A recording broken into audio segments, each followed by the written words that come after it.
Red mobile వచ్చినప్పుడు మనం నార్మల్గా ఫస్ట్ వచ్చేసి మనం 6 పోర్ట్ ఛార్జర్కి కనెక్ట్ చేసి చూడాలి. 6 పోర్ట్ ఛార్జర్లో కనెక్ట్ చేసినప్పుడు మనకి 6 పోర్ట్లో 1.0 నుంచి 2.0కి మధ్యలో ఉందనుకోండి, అండ్ మనకు డిస్ప్లేలో ఇక్కడ ఛార్జింగ్ సింబల్ కానీ ఏదైనా వచ్చింది అంటే మనం ఫోన్ ఆన్ ఉందని ఓకే చేయడం అనేది జరుగుతుంది.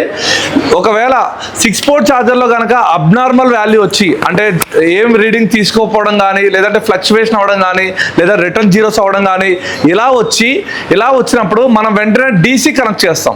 డీసీ కనెక్ట్ చేసినప్పుడు డీసీ కనెక్ట్ చేసి ఆన్ ఆఫ్ బటన్ని ట్రిగ్గర్ చేయగానే మనం ఆన్ ఆఫ్ బటన్ని ట్రిగ్గర్ చేసినంత వరకు మనకు రీడింగ్ వస్తుంది. ఎప్పుడైతే ఆన్ ఆఫ్ బటన్ని రిలీజ్ చేసామో అప్పుడు అది వచ్చేసి 0 అయిపోతుంది. దీన్నే మనం case number 3 after trigger return zeros అయితే అనడం జరుగుతుంది.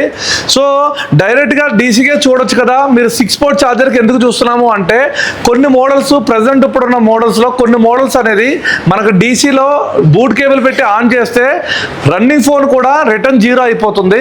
సో కాబట్టి ఎప్పుడైనా సరే మీ దగ్గరికి ఏదైనా ఒక డెడ్ మొబైల్ వచ్చినప్పుడు ఖచ్చితంగా ఫస్ట్ 6 పోర్ట్ రీడింగ్ చూడండి, అండ్ అదేవిధంగా డీసీ పవర్ సప్లై కూడా కనెక్ట్ చేసి చూడాలి. సో 6 పోర్ట్లో అబ్నార్మల్ వచ్చి డీసీలో కనుక ఆన్ ఆఫ్ బటన్ నొక్కినంతసేపు రీడింగ్ వచ్చి వదిలేయగానే రిటర్న్ జీరోస్ అయిపోతుంది అంటే అప్పుడు ఈ రోజు నేను చెప్పిన క్లాస్ అని మీరు ఫాలో అయితే 100% ఆ ప్రాబ్లమ్ని ఈజీగా మనం రిపేర్ అయితే చేసుకోవచ్చు.